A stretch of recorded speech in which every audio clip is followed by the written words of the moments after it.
Fala, meu povo! Professor Geografia em mais uma aula mega importante para sua preparação. E pensa numa aula importante. Mas por que, Jean, essa é importante? Você fala que todas é importante. Gente, essa tá falando do Brasil. E o Brasil é o país que mais aparece nas provas. Se você coloca na balança o que mais cai, China ou Brasil? É óbvio que é o Brasil. Os vestibulares batem na tecla. O aluno tem que entrar na universidade tendo um cenário econômico, político e social do país que ele vive. Então, por se tratar de Brasil, por fazer uma análise contemporânea da economia brasileira, é uma aula top, uma aula que está no topo daquilo que vocês gostam. Ah, vai cair no Enem? Gente, se eu for colocar na balança, é uma aula que a chance é muito grande, porque a discussão é muito ampla. Então, muita coisa que eu falar aqui vai aparecer na prova, tanto na de história, quanto na de geografia e até na redação. Vai te dar um corpo para escrever a sua argumentação. Vem cá! Quando eu falo de inserção do Brasil na economia global, você tem que lembrar o seguinte, que o Brasil ele foi inserido por conta dos seus recursos naturais. O Brasil é um país abençoado por Deus e bonito por natureza. A sua posição, presta atenção, a sua posição, olha aqui, latitudinal, o Brasil ele é esticado, favorece a variabilidade climática, porque a radiação solar, ela bate no Brasil de formas diferentes.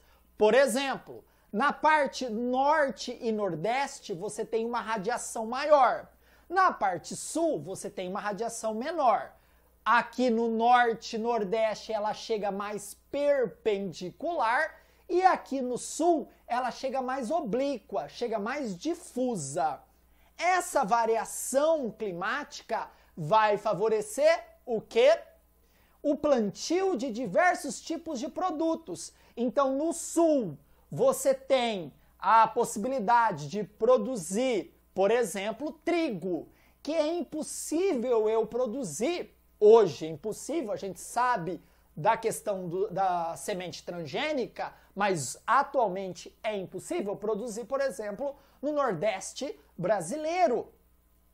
Então, essa questão climática favorece muito a atividade agrícola. Fora que a extensão territorial do Brasil, gente, quanto maior, mais chance de ter o quê? Minerais, minérios, como a gente tem muito minério de ferro, que é um dos principais produtos de exportação. Como a gente tinha o quê? O ouro, que também a gente exportava. Aliás, roubaram da gente, né? Sempre roubaram o nosso ouro. Desde quando os europeus pisaram em solo brasileiro, esse ouro saiu daqui, foi para lá. O ouro saiu daqui, foi para lá. Então, o tamanho, a formação geológica mais antiga também do Brasil favoreceu a formação desses minerais. Tudo bem? Tá. Então, os recursos naturais foram o gatilho para a inserção do Brasil na globalização. Por quê? O Brasil ele não foi inserido como desenvolvedor de tecnologia. O Brasil ele não foi inserido como desenvolvedor de bens de produção não duráveis, as famosas quinquilharias. Nós fomos inseridos por quê? Temos recursos naturais. Tá. Outro ponto importante, que essa grande extensão de terra foi outro atrativo. Pensa, o Brasil ele é gigante, então eu posso produzir demais, porque eu tenho muitas áreas para produzir. O tamanho também foi um gatilho para incluir o Brasil. Tá, Jean, mas então você está me falando que esses recursos naturais que o Brasil tem é o atrativo. Tá, mas a gente não vende o recurso natural? Vendemos sim, mas nós utilizamos desses recursos naturais para produzir algo. Então, nós temos sol, nós temos água, nós temos solo. Ah, Jean, todo solo do Brasil ele é naturalmente fértil? Não. Nós só temos o solo terra roxa, massapê e aluvião. São solos naturalmente férteis. Mas tá vendo? Eu falei 3. Tem lugar do mundo que não tem nenhum. Fora que o resto dos solos do Brasil, eles são corrigidos e dá para se produzir, como o solo do Cerrado. Então, todos esses recursos naturais ajudou o Brasil ter um destaque no setor agrícola.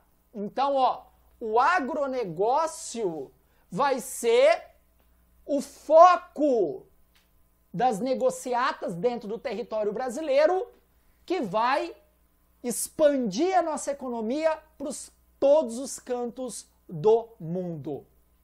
Se a gente resgatar na história, isso é muito claro. É só lembrar, lá quando os portugueses chegaram, começou a extração do pau-brasil. Acabou o pau-brasil, eles pularam na cana. Tá? Então, ó, já utilizando os nossos recursos naturais para produzir cana, para exportar, transformar ali em açúcar e exportar. Aí, logo depois da cana, você teve o cacau no sul da Bahia. Pouca gente fala, mas tivemos um ciclo importante do cacau. Depois nós tivemos o ouro, o ciclo das Minas Gerais e todo o interior do Brasil. E depois o importantíssimo café. Tá vendo? Em nenhum momento eu falo para vocês o seguinte: o Brasil se destacou na indústria X, na indústria Y. A sua história tá ligada à agricultura. Tá, Jean. Mas essa agricultura, ela desenvolve produtos tecnológicos? Não. Tá aí um ponto importante da nossa análise já no início da aula. O nosso setor agrícola ainda é muito dependente, olha aqui, de exportação, aliás, de importação de insumos agrícolas. Insumos agrícolas, guarde essa palavra. O que é um insumo agrícola? É algo que vai me ajudar a aumentar a produtividade e, consequentemente, a produção. Um trator, uma semente, um agrotóxico, um fertilizante. São insumos. O nosso setor agrícola, ele não desenvolve esses produtos, então nós precisamos importar. Então é um setor que ainda, além de ser um setor que não agrega tanto para o país, calma que vocês vão entender o porquê, tá? Além de não agregar tanto, ele precisa de um suporte do exterior. Ter que importar um trator da Massey Ferguson, um trator da John Deere, uma semente da Cargill, que são empresas estrangeiras.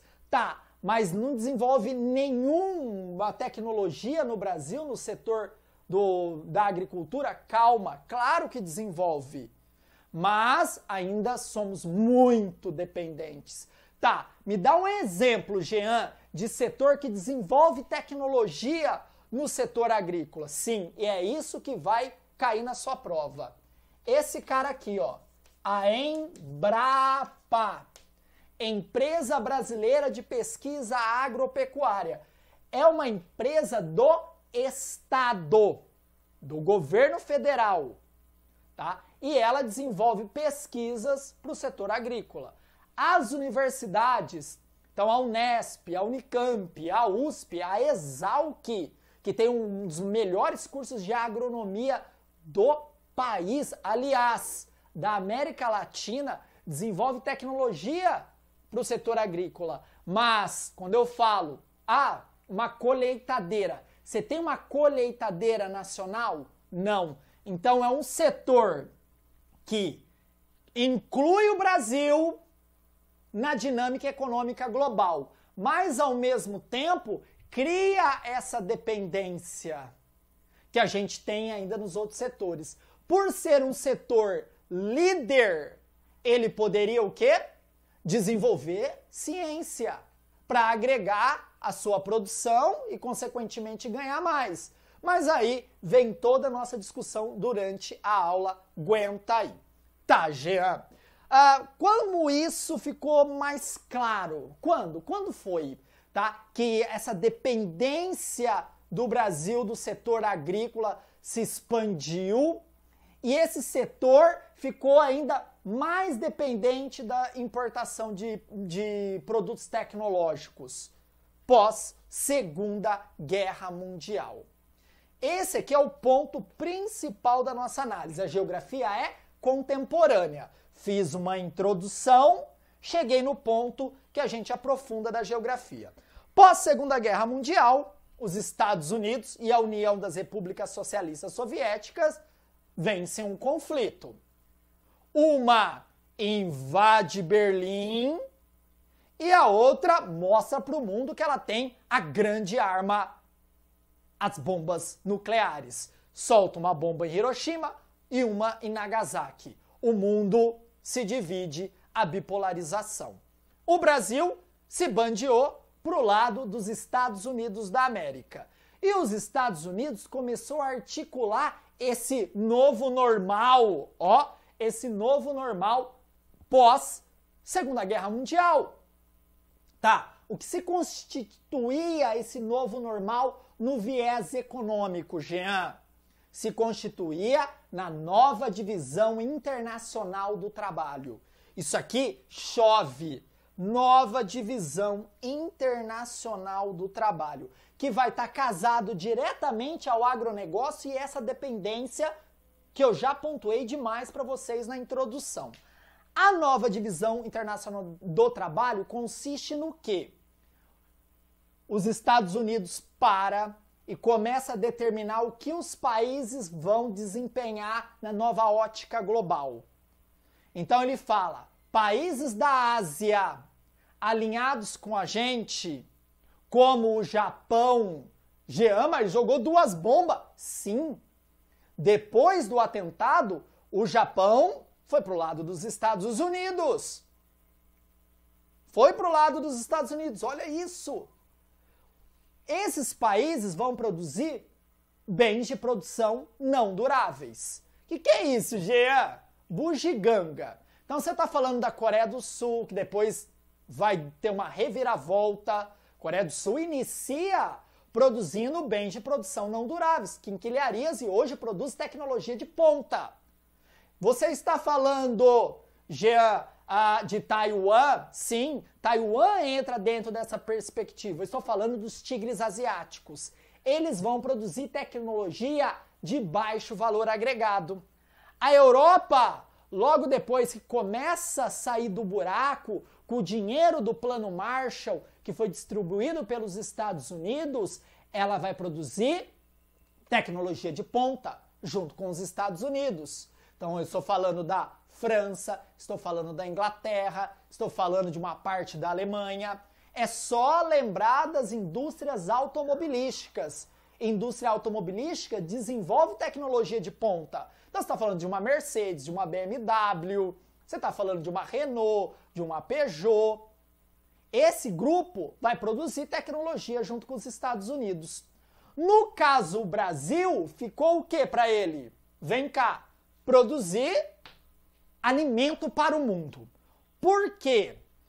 Os Estados Unidos falou o seguinte, olha, uma das causas que levou à Segunda Guerra Mundial foi a fome extrema que os europeus estavam passando. Os alemães culpavam os judeus por essa crise econômica que levava à fome. Então o Brasil vai desempenhar um papel importante no mundo. Ele vai ser o celeiro agrícola. Tá vendo como o Brasil foi inserido na globalização pós Segunda Guerra Mundial? Presta atenção, irmão. O Brasil vai ser o celeiro agrícola mundial. O que é um celeiro? Eu produzo, armazeno e depois eu vendo. Vai vender alimento para todos. Aí você fala, nossa, como o Brasil é lindo, como o Brasil é bonito, vai ajudar o mundo a acabar com a fome. Só que não! A fome terminou pós Segunda Guerra Mundial? Não! Por quê? O Brasil ele não passou a produzir bem comida. Comida mesmo. Que é isso, Jean? Comida. Arroz, feijão, milho. Mas não milho para transformar em etanol. Milho para comer ali no dia a dia. Tomate, batata, mandioca, pimentão. Não foi isso. O papel do Brasil, que os Estados Unidos manda e obriga o Brasil a desempenhar, é vender, vem cá, commodities. Commodities. E a principal commodity que o Brasil vai ter que vender para o mundo é ela, a soja. A soja. O mar de soja do Centro-Oeste começa a ser plantado aqui. Tá, Gê, mas soja é bom, eu faço lá meu hambúrguer de soja, é uma delícia. Calma, a soja ela não é de consumo de consumo alimentar diário de todo mundo. Pelo contrário, a soja aqui é para fazer ração, para alimentar o gado, principalmente no inverno na Europa, que não tem como comer capim, e o gado nos Estados Unidos. A soja aqui é para ser uma parte dos ingredientes de alimentos enlatados, os alimentos industrializados. E esses alimentos industrializados ganharam força quando? Na Segunda Guerra Mundial, onde o soldado tinha que se alimentar, né? Tinha que comer, e a indústria de enlatado nos Estados Unidos, cresceu.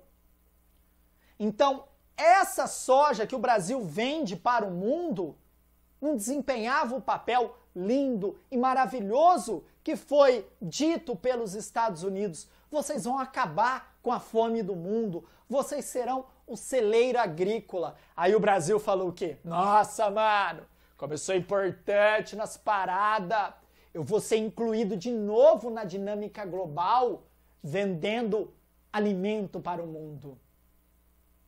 Mas vocês viram que não foi isso. Não foi isso que aconteceu. Tá, Jean, mas como o Brasil, para ele produzir muita soja, já que ele vai produzir soja para o mundo? E não é só soja, tá? Aí entra a pecuária, entra o milho, entra o algodão. Soja é o destaque. É o destaque, mas não é o principal. Vem cá. Como ele vai produzir demais se ele tem uma agricultura arcaica? O Brasil tem uma agricultura... Tô falando da década de 60, 70. O Brasil tem uma agricultura arcaica de minifúndios. Como vai produzir muito? Aí vem o papel dos Estados Unidos. Eu resolvo, Brasil. Eu resolvo. Eu sei que você não tem tecnologia. Uma pena. Você vai produzir soja com os meus equipamentos, com as minhas tecnologias. Tô aí um trator, Brasil. Custa tanto, depois você me paga. Tô aí uma semente, depois você me paga. Tô aí um agrotóxico, depois você me paga. Tô aí um fertilizante, depois você me paga.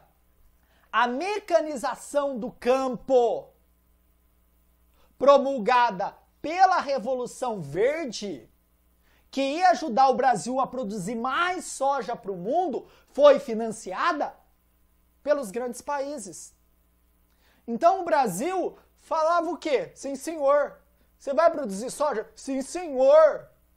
Tá, Jean. E se o Brasil batesse o pé? Se o presidente, naquela época, Juscelino Kubitschek de Oliveira, o mineiro, ele falasse o seguinte: não vem, não vou produzir soja, vou desenvolver tecnologia, vou aproveitar as nossas riquezas minerais e vou produzir tecnologia aqui.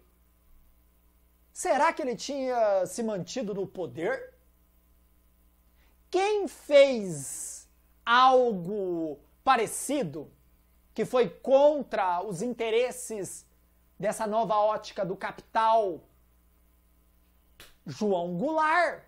O João Goulart, ele não começou a levantar algumas bandeiras, falar o seguinte, João Goulart, reforma agrária, reforma urbana, reforma da educação. Ele conseguiu se perpetuar? Não. Então o Juscelino, ele não tinha escapatória naquela ótica. Como ele ia falar não para os Estados Unidos? Ele aceita essas imposições. Então o Brasil entra nessa ciranda econômica de uma forma assim, ó, vai que é sua obrigação. Tá, Jean, mas só isso? Não teve nada aqui de diferente? Calma, você também teve a instalação de indústrias no Brasil, localizados na região metropolitana de São Paulo, São Bernardo, Santo André, São Caetano, as montadoras de automóveis. O nome já diz, é uma montadora. Não vai desenvolver tecnologia, não vai ocorrer a transferência de tecnologia.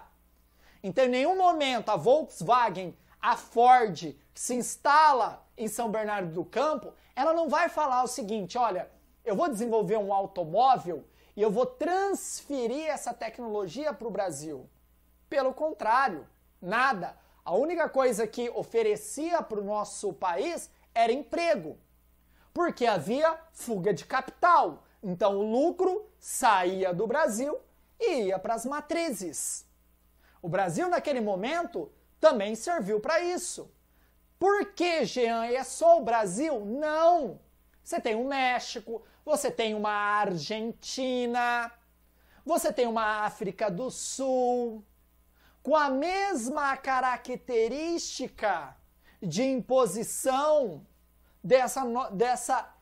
desse círculo, vamos falar assim, né? Ou melhor, desse circo que foi plantado, que foi erguido, melhor, pelos Estados Unidos. Tá, Jean. Então você está me falando que todo esse contexto pós-Segunda Guerra Mundial, década de 60 e 70. E antes? Antes disso tudo, você falou para mim que o Brasil veio com toda, né, uma linha histórica ligada à agricultura. Você falou isso no começo da aula.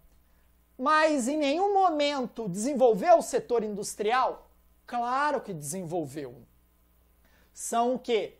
Arquipélagos de desenvolvimento dentro de todo o Brasil. Então você tem o quê?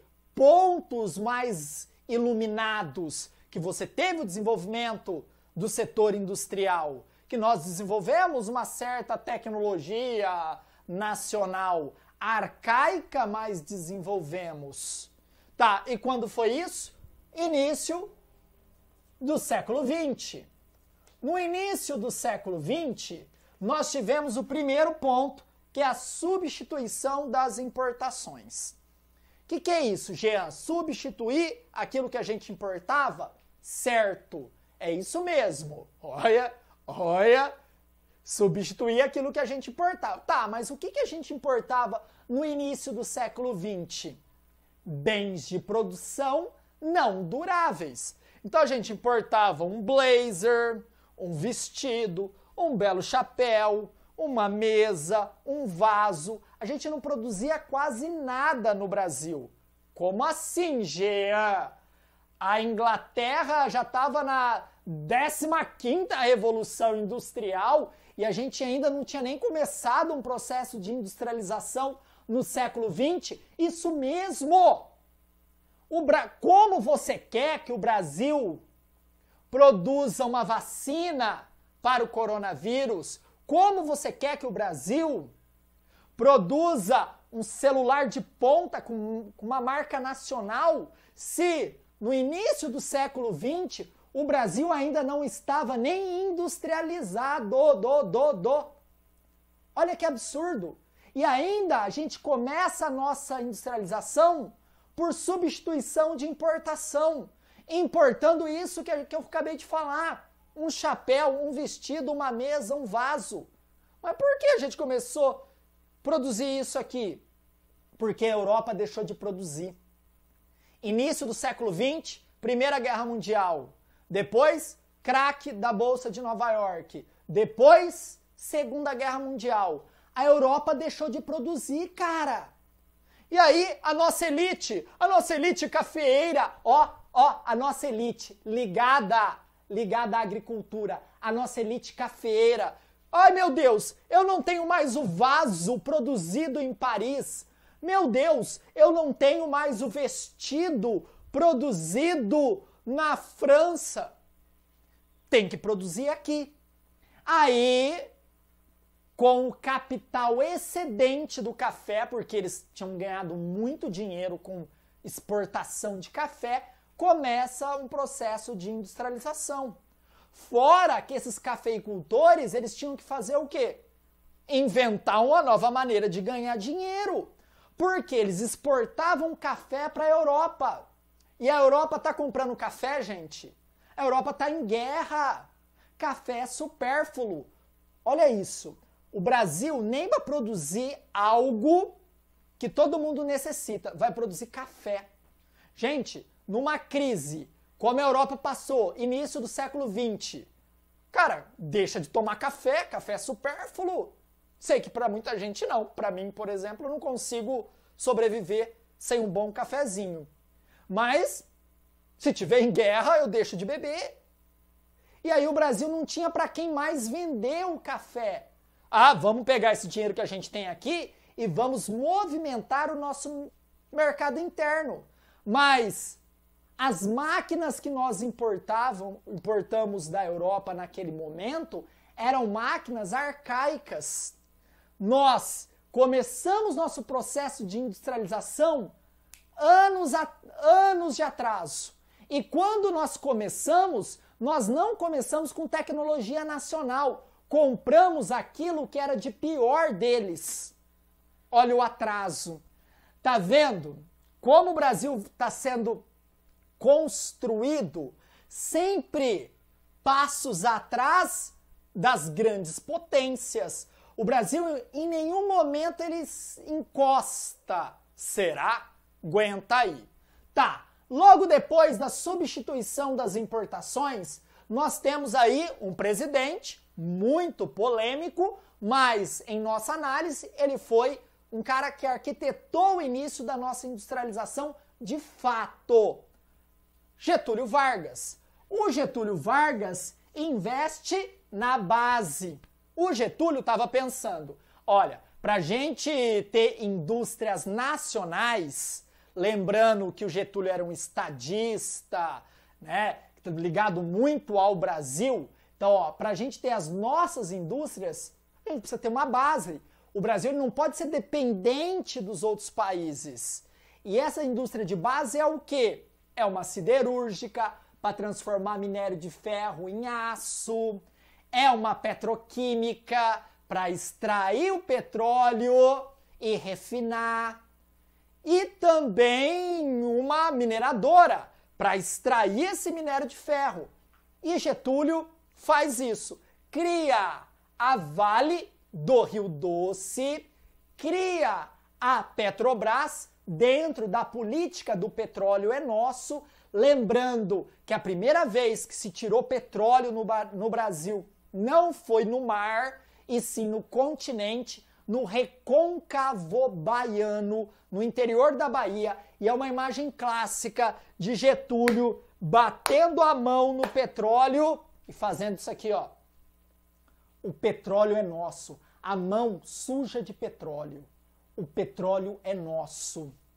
Fora que Getúlio Vargas fez uma troca com os Estados Unidos. Em troca do apoio brasileiro aos aliados na Segunda Guerra Mundial, os Estados Unidos tinham que construir uma siderúrgica para nós. E construiu a Companhia Siderúrgica Nacional, a CSN. Então o Brasil aqui começa a ter uma luz. A luz, vamos desenvolver os nossos produtos, agora temos a base, temos uma siderúrgica, temos energia. Só que não. Por quê?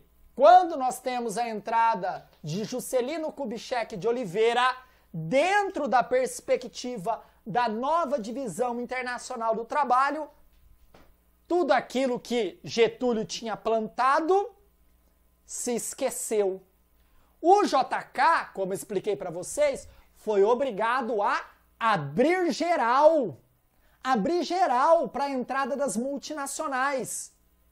JK teve que dificultar a vida do homem no campo para criar mais latifúndios e concentrar mais terras para a produção de commodity, de soja. Então, toda uma luz se apaga aqui, se apaga. E esse perfil de dependência dos países estrangeiros transforma o Brasil numa economia frágil.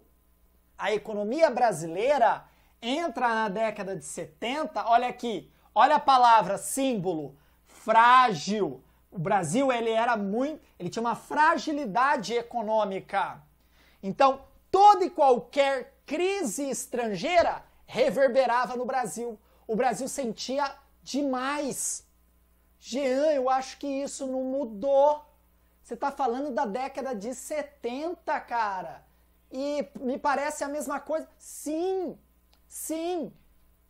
Esse perfil de dependência, qualquer crise, atinge o nosso país. E na década de 70, nós tivemos a crise do petróleo. E a crise do petróleo coloca o Brasil lá atrás, mas calma, lá atrás no aspecto econômico. Por quê? Os países que também foram atingidos pela crise do petróleo começaram, sabe fazer o quê?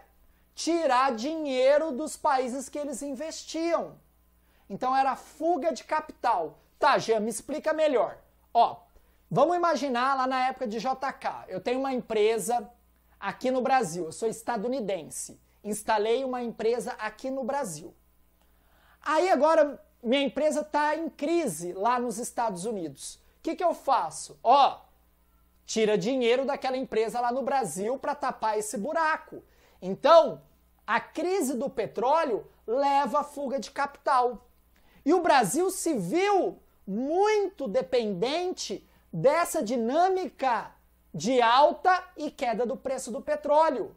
Sentiu a fragilidade. Aí passou a investir numa tecnologia nacional. Olha aí, utilizando os nossos recursos naturais. Falou, olha, a gente tem experiência na produção de cana, né? Desde o início da colonização. Temos solo propício. Aliás, cana dá em qualquer lugar. Temos área para plantio. Temos sol, temos chuva. Vamos plantar cana e transformar num biocombustível, que é o álcool ou etanol hoje. Naquele momento se dá início o pró-álcool. Tá vendo? Desenvolvimento de tecnologia nacional, que é muito superior à tecnologia utilizada pelos Estados Unidos de transformar o milho em álcool. Lembrando que milho é comida, cana não é. Ah, Jean, mas eu adoro chupar cana com dente só. Calma, mas não é comida. Ah, eu vou fazer uma cana assada hoje. Não, e o milho já sim. Tá? Então é um papel ainda muito mais responsável que o Brasil desenvolve nesse setor. Então uma dificuldade leva ao investimento em tecnologia. Qual que foi o problema? Que o Brasil não conseguiu difundir essa tecnologia para outros lugares. Até que o presidente Lula, ele tentou emplacar o etanol. Tentou, mas aí, por tudo que a gente já sabe, o etanol entra, né, no limbo e ele só é desenvolvido aqui no Brasil em larga escala. Eu falo etanol nosso da cana. Vem cá. Tá, Esse modelo de dependência dos estados, das grandes potências, vai gerar o quê? Um esgotamento na década de 80. Então o Brasil vem, ó, desde sempre dependente. Chega em JK mais dependente ainda. Passa o período militar mega dependente, porque nesse período militar o governo fazia o quê? Pegava dinheiro do FMI para tentar mover a economia. Então a nossa dívida externa aumentava. Chega na década de 80, o caos está estabelecido. É a década perdida.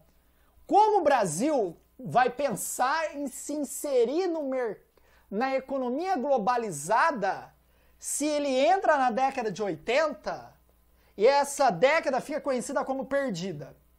Você acha que o problema do Brasil era fazer comércio com o mundo? Não, o problema era interno. O problema era a economia. O problema era a fome. O problema era a taxa de mortalidade infantil igual de países da África. O problema era a violência, com taxa de homicídios igual de países com guerra civil a década de 80.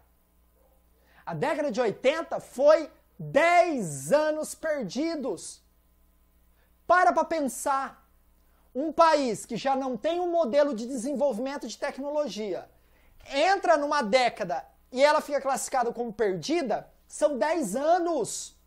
Se uma criança nasce em 1980, com 10 anos, foi 10 anos perdido da sua vida. Se ele tinha 10 anos na década de 80, em 1990 ele tinha 20. A idade que vocês estão estudando para o vestibular. Então imagina a situação desse jovem em 1990 querendo entrar numa universidade. Um jovem pobre. Era nula. Olha aqui, década perdida. Tá, quais são as características dessa década perdida? Primeiro ponto, inflação. Inflação. O que é inflação, Jean? Meu Deus! É a alta desenfreada de preço. Alta desenfreada de preço. Aí tem vários conceitos em cima, é ensino médio, é para vestibulares, não pira não. Alta de preço. E nós tínhamos o arroxo salarial. O que é o arroxo salarial, Jean? O salário ele não acompanhava a inflação. Olha aqui, o salário não acompanha a inflação.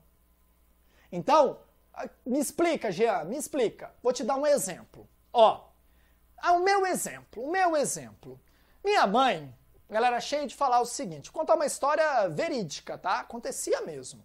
Minha mãe falava assim, Jeanzinho, vai buscar 1 litro de leite, Jeanzinho, lá na mercearia da Dona Helena. Lá da Dona Helena. Ela pegava e me dava um cruzeiro. Pegava minha bicicletinha e ia pedalando, né? Chegava lá, Dona Helena, me dá um leite. Dava um cruzeiro para Dona Helena e a Dona Helena me dava um leite. Leite tipo C, tá? Aquele leite de saquinho, acho que nem vende mais. Aí eu pegava, colocava numa sacolinha e ia pedalando. Chegava em casa, dava o leite. No outro dia, minha mãe falava, Jean, vai buscar leite. Eu tô brincando, vai buscar leite? Tá bom, eu vou. Ó, me dava um cruzeiro. Me dava um cruzeiro, aí eu ia lá na Dona Helena. Presta atenção. Dona Helena, me dá um leite. A Dona Helena falava o seguinte, então, Jean, o leite subiu. Como assim? Ontem estava um cruzeiro e hoje está 1,20. Subiu a inflação, né? Mas pode deixar. Você trouxe a caderneta? Eu falei, eu trouxe. Tó. Ela marcava o fiado. O fiado. Por quê? O cara não conseguia se programar para comprar. Não conseguia. Por quê, Jean? Porque os preços variavam no mesmo dia. Você ia comprar uma Coca-Cola ao meio-dia, às 3 horas da tarde era outro preço. Eu duvido, Jean. Pergunta pro seu pai. Pergunta pro seu pai. Teu pai passou a mesma coisa que eu. Cara, era tão absurdo que existia no supermercado uma profissão que era o remarcador de preço. Era um cara que tinha uma maquininha que remarcava os preços. Então ele trabalhava assim, ó. Oh, aumentou aqui a bolacha. Tá. Aumentou a bolacha. Tá. No mesmo dia ele remarcava 3 vezes. Olha a loucura. O Brasil chegou a ter uma inflação anual de mais de 1000%. O dinheiro, ele evaporava. Por isso que engenheiro preferia viajar para os Estados Unidos e entregar pizza nos Estados Unidos de forma ilegal, porque ganhava mais entregando pizza do que sendo engenheiro no Brasil. Uma grave crise econômica, uma grave crise social. Então imagina onde ficava a educação, desenvolvimento de tecnologia, de escanteio. O problema tinha que se resolver. Tá, Jean, e quando se resolveu tudo isso? Calma. Entramos na década de 90. A década de 90 foi uma virada de chave para a economia brasileira. Foi aí que o Brasil começa a fazer assim pro mundo. Ó, eu aqui, eu existo. Oh, Estados Unidos, eu não vendo só soja. O Brasil começa a falar pro mundo que ele existe. Por quê? Porque vence o dragão da inflação. Em 1989, nós tivemos uma eleição, a primeira eleição direta no Brasil, depois de muito tempo, depois de todo o período militar. Primeira vez que a galera foi lá votar. Vários candidatos, nós escolhemos Fernando Collor de Mello, o caçador de Marajás. O caçador de Marajás alagoano.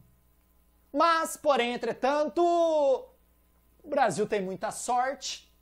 Ele, Fernando Collor de Mello, está dentro de um esquema gigantesco de corrupção que foi denunciado pelo seu próprio irmão, Pedro Collor de Mello, foi denunciado pelo irmão. E aí, Fernando Collor de Mello sofre impeachment. Aqui na plataforma tem toda essa história completinha lá em História. Eu e o professor Rodrigo Baglini falamos de todo esse momento. Esse ponto aqui é uma análise mais sucinta. Fernando Collor de Mello sofre impeachment e sobe no poder Itamar Franco, o seu vice. E o Itamar tinha um cara importante como ministro da Economia, Fernando Henrique Cardoso. E outros economistas da equipe do Fernando Henrique Cardoso. Pércio Aridas, uma galera muito boa que já tinha participado de outros planos econômicos na década de 80 que não deram tanto certo. Então eram economistas que carregavam uma experiência de fracasso da década de 80 para agora, para a década de 90. Então essa experiência de fracasso fez eles aperfeiçoarem um plano econômico que muda a história recente do Brasil, que foi o Plano Real. O Plano Real, ele acaba com o dragão da inflação, destrói a inflação. Aquela inflação de 1000% não existe mais. Agora o Brasil é a bola da vez. Todo mundo quer investir no Brasil. Por quê? Aumentou o poder de compra do brasileiro. É 1994. Olha isso, Copa do Mundo. Você sabe onde eu assisti a Copa do Mundo de 1994? Eu mesmo, assisti numa TV 29 polegadas, daquelas de tubo, sabe aquelas que tem aquela bundona grande? Cara, era lindo. Por quê? As pessoas começaram a ter poder de compra. Aí as empresas estrangeiras falaram, demorou, partiu o Brasil. E começaram a vir para o Brasil produzir. Por quê? Nós tínhamos mercado consumidor com dinheiro. Videocassete, aparelho de telefone, sabe telefonia, que não era todo mundo que tinha. Toca CD, videogame, Você não imagina o tanto que vendeu. Geladeira, máquina de lavar, era uma chuva.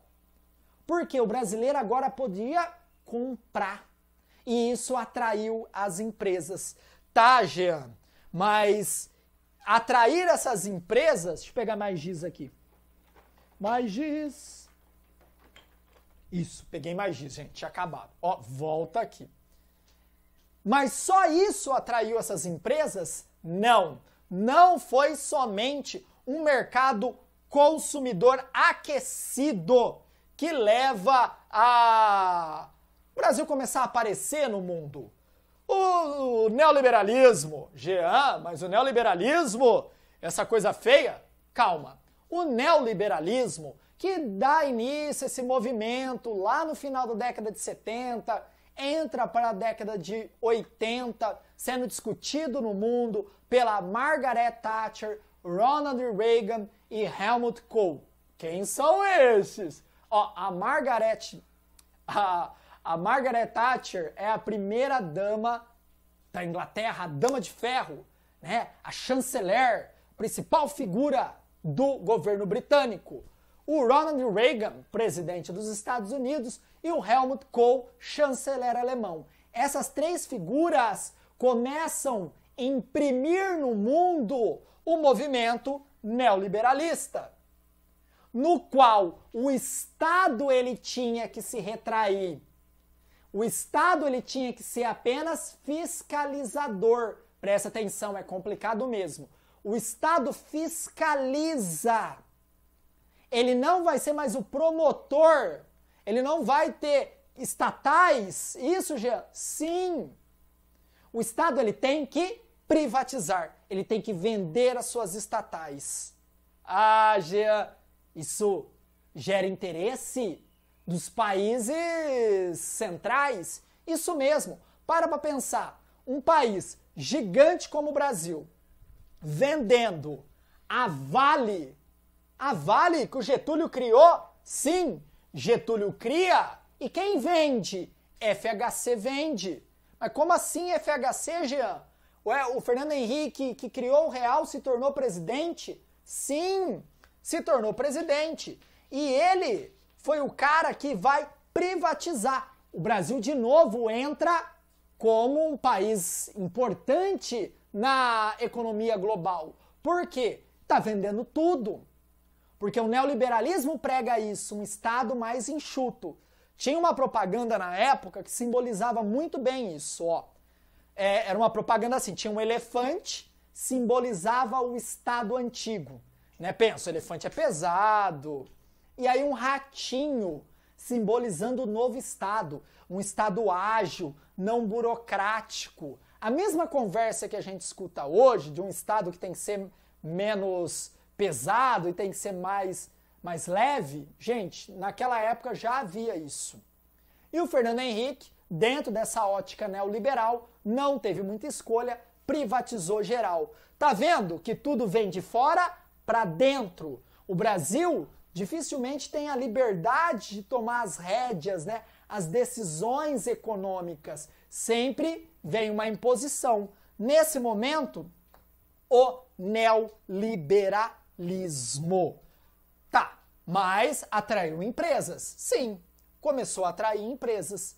Mas em nenhum momento o Brasil desenvolve, Jean, aqui uma tecnologia mais com a sua cara. Essas empresas que se instalaram aqui não tinha essa preocupação. O Brasil não impunha a essas empresas um desenvolvimento de tecnologia. O que vocês acham? Em certo momento, sim. Vou te dar um exemplo só de desenvolvimento de tecnologia aqui no Brasil nesse período aqui. Vocês lembram do Collor que eu falei? Um apêndice, tá? Que é importante para entender. Você lembra do Collor que eu falei? Sofreu impeachment? O Collor, ele, determinado dia, ele fala uma célebre frase.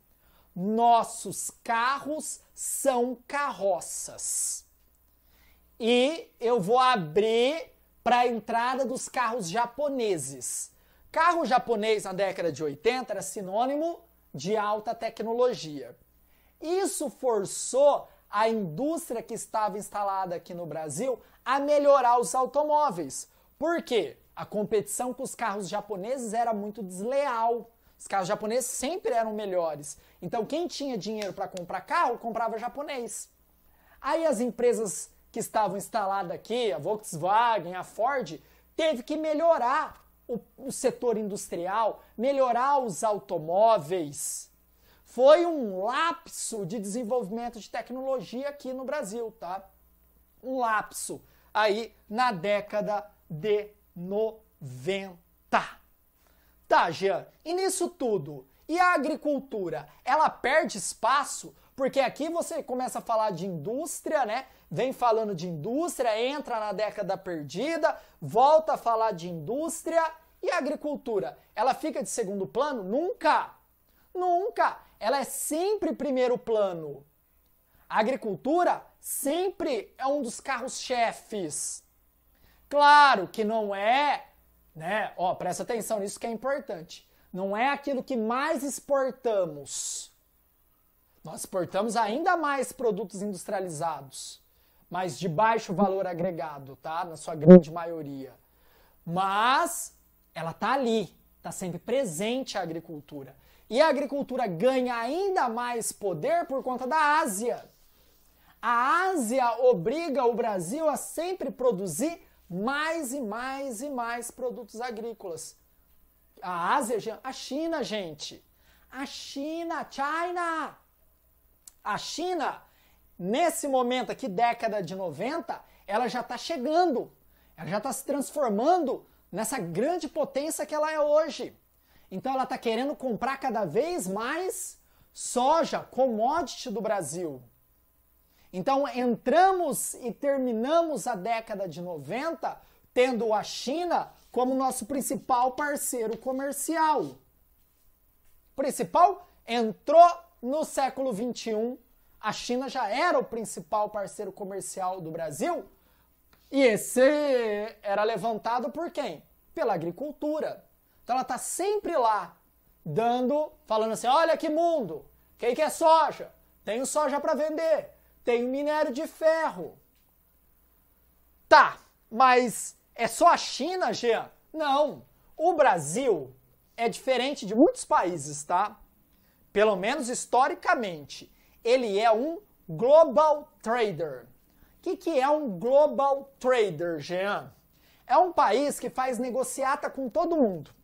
Ele tem a China como seu principal parceiro, ele faz negociata com os Estados Unidos, faz com a Europa, faz com o Oriente Médio, faz com a África. Ele não coloca muitas barreiras comerciais, tá? Então é um global trader nessa dinâmica econômica global. Mas o principal produto de exportação são os produtos agrícolas, são as commodities. Tá, Jean. Então o Brasil vem numa construção econômica de submissão, uma construção política de submissão. Não tem nenhum momento que o Brasil se posiciona de uma forma diferente no mundo? Temos sim. Tá, quando foi isso, Jean? Década de 70. Na década de 70, sobre o âmbito geopolítico, o Brasil tinha um projeto. Era o Brasil Potência. O Brasil Potência. Então, ó, de novo, para não confundir.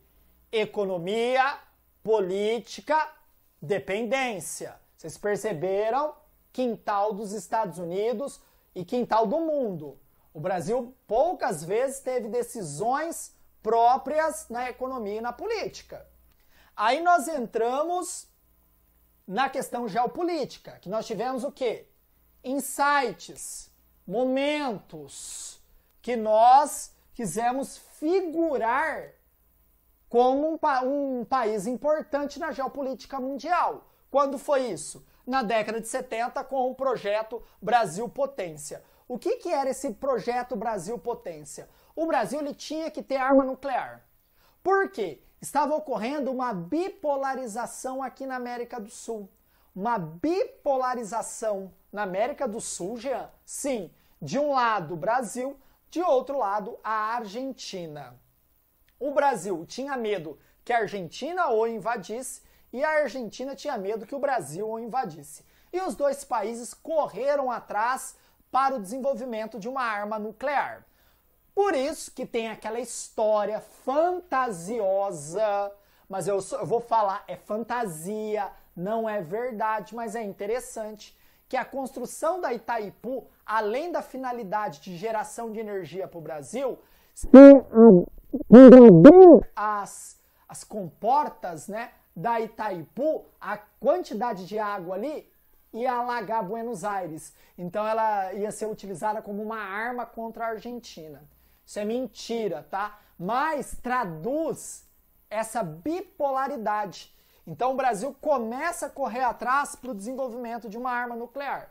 Claro que aí, por dependência econômica, faltou dinheiro, a própria Argentina também faltou dinheiro, e aí os regimes começam a perder força, os dois regimes militares, e aí se desfaz todo esse projeto Brasil Potência. Outro momento que o Brasil quer colocar, eu existo na geopolítica, o Brasil cria um programa espacial, isso mesmo, coligado ao INPE, Instituto Nacional de Pesquisas Espaciais.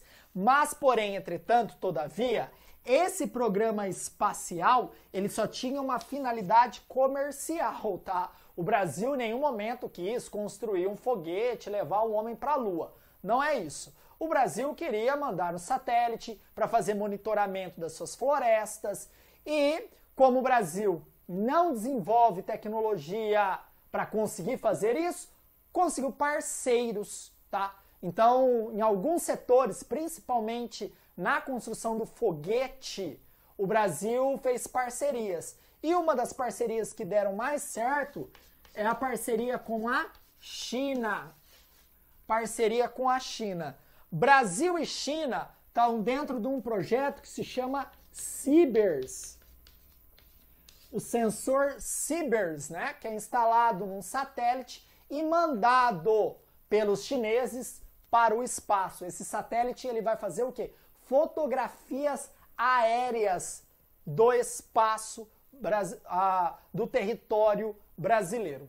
Outro ponto importante, pessoal, desse programa espacial foi o nosso foguete que explodiu em Alcântara, lá no Maranhão, foguete Saci. Nós perdemos ali cientistas gabaritadíssimos. Esse é o nosso primeiro foguete construído com tecnologia nossa, com cientistas nossos.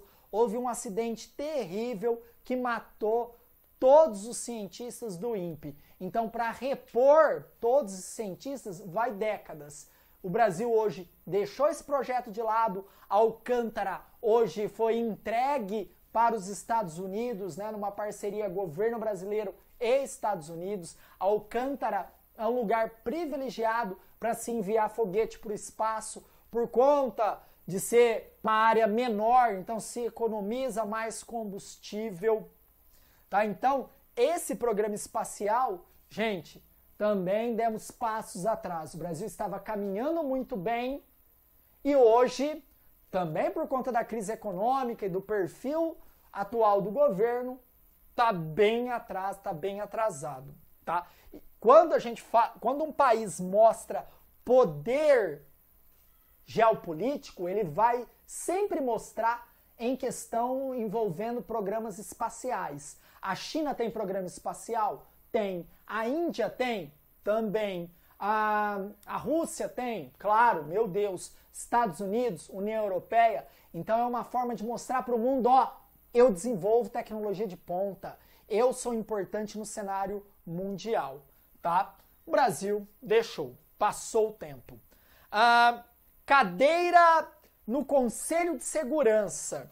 Então, desde a década de 90, o Brasil pleiteia uma vaga no Conselho de Segurança e briga por uma reformulação desse Conselho de Segurança que foi criado pós Segunda Guerra Mundial. Tá? Então o Brasil lutou junto com o Japão, junto com a Alemanha, querendo a reformulação. Hoje isso nem está na agenda de discussão, o mundo é outro, né? Você tem outras pautas para se discutir, a pauta ambiental, a questão dessa bipolarização que o mundo vive. Então todo esse debate de reformulação do Conselho de Segurança foi deixado de lado. Aliás, o Conselho de Segurança foi praticamente humilhado, né? Na guerra do Iraque, no qual Rússia e China falou não invade, e os Estados Unidos invadiu. E também na questão da Crimeia, que a Rússia desobedeceu à soberania da Ucrânia e invadiu a Crimeia. Então todo o debate, eu quero entrar no Conselho de Segurança, foi deixado de lado. O Brasil, ele até mandou soldados para o Haiti, soldados para o Congo, tá? Para apaziguar conflitos internos, para mostrar para o mundo que ele podia fazer parte desse Conselho de Segurança.